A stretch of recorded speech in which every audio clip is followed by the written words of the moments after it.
नाज़रीन क़ंधकोट में असां आम ख़बर जी आगाही शेयर कंदा आहियूं। ज़िले क़शमोर क़ंधकोट में अगवान जो सिलसिलो रुकजी न सघियो आहे। राति क़ंधकोट बी सेक्शन थाणे जी हद कमरानी लाड़े वटां ॻोठ मुक़दम पीरजान गोलोवासी 3 ॼणा मुबेना अगवा थी विया आहिनि। अगवा थियल नौजवाननि जे वारसनि जो चवणु आहे त असांजा 3 नौजवान महबूब अली जावेद ऐं बरकत गोलो चांहि पीअण विया त उन्हनि खे हथियारनि जे ज़ोर ते अगवा करे कचे तरफ़ खणी फ़रार थी विया आहिनि।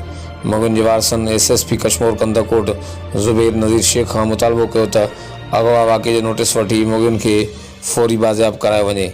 हर वक़्तु आगाहनि लाइ ॾिसंदा रहो JTN वेब न्यूज़ क़ंधकोट।